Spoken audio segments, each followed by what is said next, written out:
50歲退休後，提燈審視人生，終於弄清楚人生有三災做何解。王者50歲了，上個月拿到退休後第一筆薪水，總共2742元。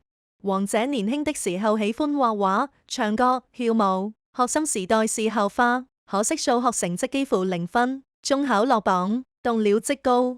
這麼多的嗜好，王者退休後可以報名合唱團或繪畫班，生活能安排得有聲有色。但王者什麼都不想做，每天足不出戶，呆坐在家裏，沒過明白的人生能想明白嗎？王者年輕時母親找算命先生幫他算過一卦，算命先生說：你這女兒的命數是變卦，一生有三災，第一災大約在婚後5到8年，如果能平安度過，就可以化險為夷。破了後兩災，一生平安富貴，福祿綿長；如果跨不過第一災這道坎，一生窮困潦倒，孤獨終老。母親要算命先生破解，先生高深莫測地說：凡事有因果，問事有輪迴，只有他自己能化解，旁人幫不了。他笑話老媽迷信，自己的人生怎麼能讓算命老頭預測到？忽悠人騙錢的把式罷了。50歲的王者坐在沙發上，沒有丈夫陪伴，沒有子女眼前承歡，彷彿能嗅到空氣中孤獨的味道。他真的應了算命先生馬句孤獨終老。有人說人生像本書，翻開是故事，合上是回憶。王者這本書裏最美麗的一頁是和前夫一見鍾情的故事，那是在汽車站的邂逅。正十的男孩被漂亮的女孩吸引，終於鼓足勇氣搭訕，並且留下了聯繫方式。男孩是體育老師，年輕的王者也被他深深吸引，很快就確立了戀愛關係。王者畢業後在工廠上班，最好的閨蜜芳芳和他在一個單位。芳芳和男友不是本地人，兩人租房住在一起。王者和體育老師婚後生下一個女兒，感情很好。有時閨蜜和男友會來串門，4個人相處特別好。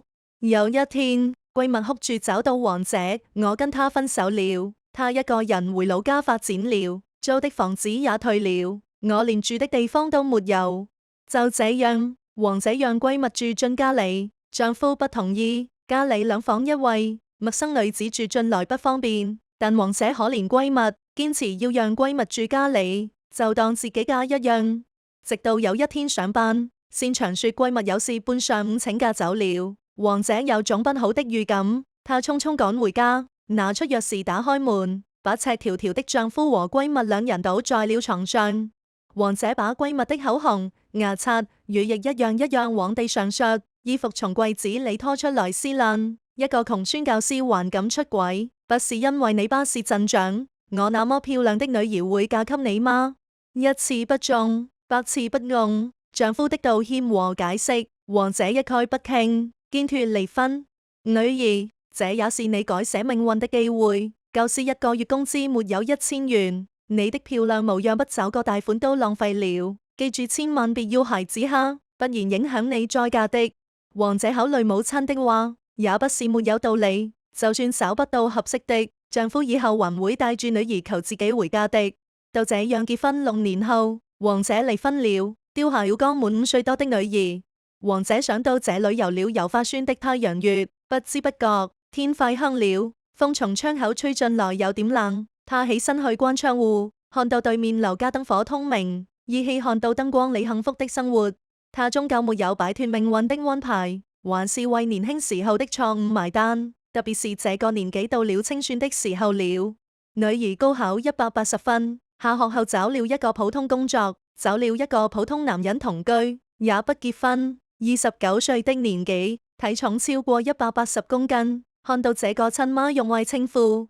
這又能怪誰呢？對女兒來說，她這個母親生而不養，那個父親養而不教，他們愧對父母意志。可惜她現在才弄明白，離婚後，李姐的前夫沒有和芳芳在一起，每天站在她家樓下，希望李姐給她一次機會。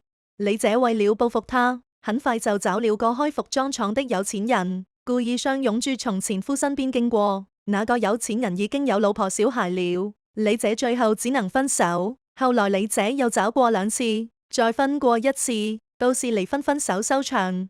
前夫一直沒有再婚，但是自從被李姐徹底拒絕後，走上了遊戲人生的道路。同居對象換過幾個，但不會娶進門。經過幾次婚姻失敗，李姐開始信命，覺得一切都是冥冥之中自有安排。這麼多年，她一直堅信自己的人生第一災是丈夫出軌。退休後，她每天思考，好像弄清楚了種其因者，須食其果。如果自己不把閨蜜領進門，丈夫就不可能和閨蜜出軌。如果離婚前聽丈夫的解釋，可能就不會賭氣離婚。離婚時帶走女兒，女兒可能就不是這般人生。李姐50歲了，已經人生過半，卻悲傷的發現自己根本沒有擺脫人生三災的宿命。引狼入室、賭氣離婚、拋棄女兒是她年輕時做的3件錯事，每一件事都讓自己的人生陷入困境。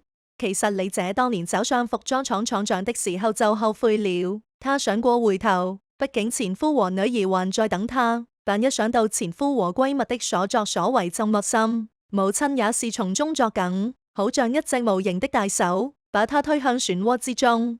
40平的小房子，2000多的薪水，孤獨的50歲女人，她好像只有這些了。那些應該擁有卻沒有擁有的，那些可以挺選卻還是損失掉了的，都無法彌補了。女人長得漂亮不如活得漂亮，活得漂亮不如過得通透。所有自食的果都是自己種下的因，命運不是上帝安排出來的，而是不同的選擇，不同的命運。與其在命運的漩渦中隨波逐流，不如做自己命運的掌舵人，活出自己想要的人生。人到50歲是人生的一個分水嶺。50歲以前，也許你不曾求過人，也沒有顧慮那麼多，只管顧好自己。50歲前，隨住年齡的增大，自己的身體也出現了一些病痛，有很多事情都無能為力，才想住拜託別人幫忙。50歲後進入人生下半場，我們應該好好經營好與身邊人的關係，不要亂發脾氣，更不要是為所欲為、自私自利，而是要理解別人，也要好好跟別人相處，好好說話，給別人留餘地，這樣其實是跟自己打開一扇窗，在自己需要的別人，別人也幫助你。50歲後，不管多有本事，都要跟這3種人搞好關係。這是遠見，別說沒人提醒你。1. 善良友善的鄰居，遠親不如近鄰，遠水救不了近火。自己在日常生活要好好地鄰居相處，大家都住在同一個地方，抬頭不見低頭見，不管跟鄰居之間有什麼誤會，遇到什麼事情，都要學會包容。學會給別人留餘地，不要跟鄰居過不去，不要跟鄰居計較多。遇到了善良友善的鄰居，就要好好往來，互相幫助，這樣自己遇到事情的時候，鄰里之間也能夠很快過來你家幫忙，不會嫌棄你，也不會記恨你，而是聽到你遇事就主動伸出援手，給你一些幫忙和關心。人過了50歲後，子女不在家，兩個人在家裏生活，家裏遇到急事大事的時候，搞好了鄰居關係，其實也能夠得到人間的暖意。自己的人緣好了，那麼善良的鄰居也會及時給你一些溫暖和幫忙的，這也是人情世故，需要自己學會的。2. 陪伴在身邊的伴侶。50歲後，子女離開了家出去外地工作了，那麼陪伴在自己身邊的人就是伴侶，是知你冷暖、懂你悲歡的人，更需要好好善待伴侶，好好對待伴侶。人生無常，明天和意外根本不知道哪天會到來。如果你一直都是對伴侶不好，甚至對伴侶不真誠、不忠心，那麼你遇事了，伴侶也不會把你當回事，甚至還算計你。